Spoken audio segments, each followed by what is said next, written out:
Hi, good morning. I am Jessie De La Rosa. I'm Angelica Cañela. And I'm Sofia Lorena Esposo. And this is our outlook for our business ethics. Today we have here Mrs. Villanueva, the owner of the beauty studio. Today we prepared 17 questions for Mrs. Villanueva. And to start off, Jessie. So for the first question po, why did you decide to pursue this type of business? Beauty trend is the main reason because people like to look beauty and practice hygiene all the time. For our second question, do you receive your expected salary every year, month, or week po? As for the income of the business, could I say that it somehow meets the expected and the needs and expenses are covered, but it also depends if it is the peak season or off season. But because of the pandemic, it's still a challenge for a business owner to get high sales. So especially in this type of business, it's a seasonal. Now, for our third question, were there any specific market trends or industry demands that made you start this particular business? Yeah, I observed that people need to look good in any way, pampering themselves and as of their stress labor na rin. And now, for our fourth question, could you elucidate po on the corporate culture that is present within your business? Our business is a collaboration between me and my husband, and we focus on teamwork and cooperation, which also makes us flexible in our time because we are the one who manage our work and in our own business. Thank you. For my last question po, in what ways does the culture of your company influence the way people work and the decisions that employees make? And for my answer on the previous question, since we have flexibility and in our business, it allows us to make the performance of our business steady and firm, which can also make our future employees valued and have a high level of performance. For our 68th question, what are the types of challenges that are faced by your business? There's a lot of challenges. First, employees. It's so hard to find a trusted and behaved one. And second, your market or target clients. And the third one, the high price of medicine use for salon and rentals.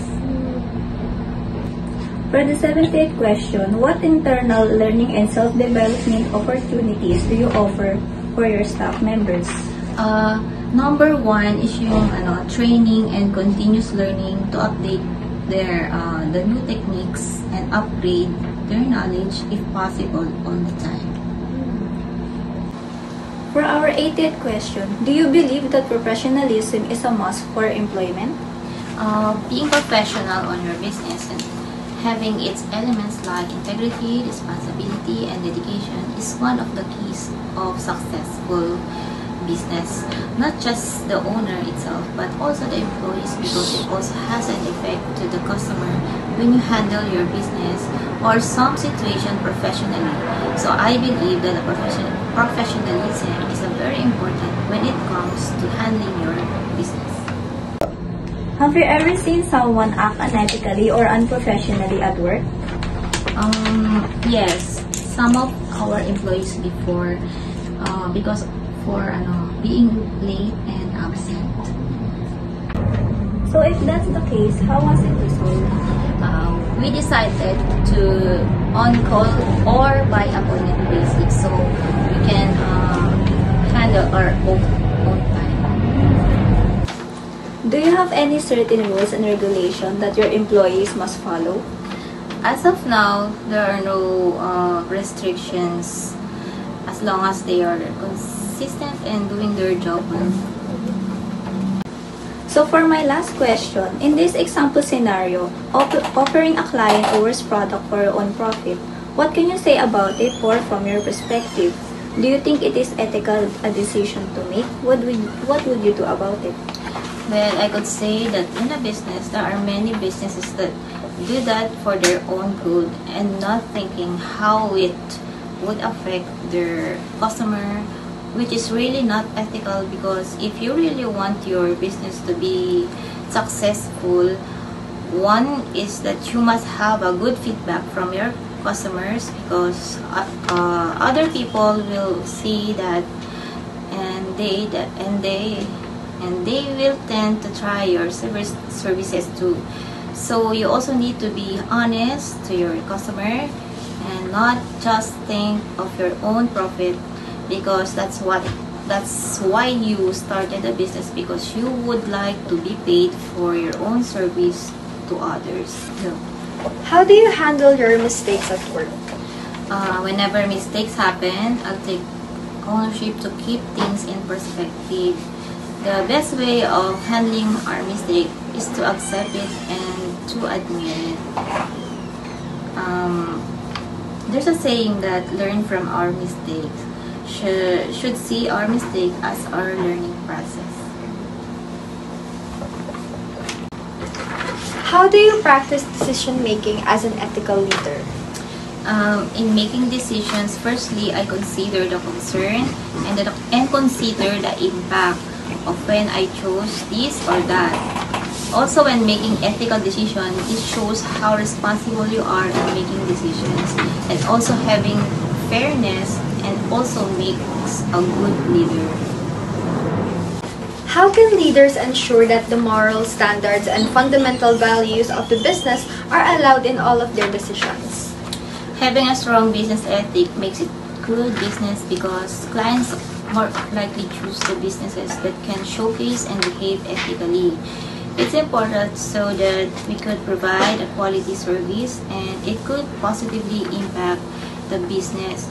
We also need to have a strong moral purpose and be honest and make decisions based on values.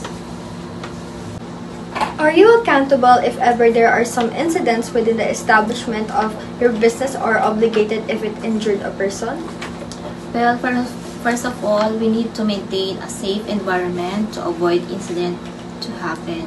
It can also depend on who's at fault, but if ever incident happen, we are accountable and liable for whatever happens within the premises, and it means that you are also responsible.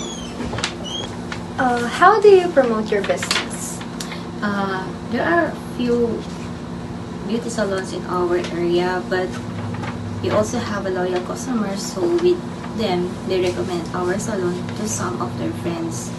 And they promote it on that way, and most of our target customers are the ones that lives within our area. So it's not that difficult for us to promote our business. So for our last and final question, do you encounter customers with different cultures? Yes, of course, we listen to them without judging them and show them respect, so they could also respect us when it comes to our own belief. We can also learn from those perspectives, so we know what to do when we encounter them again, especially at workplace where we need to show professionalism and respect our customers. Thank you for Mrs. Villanueva for answering our interview questions for our business ethics project.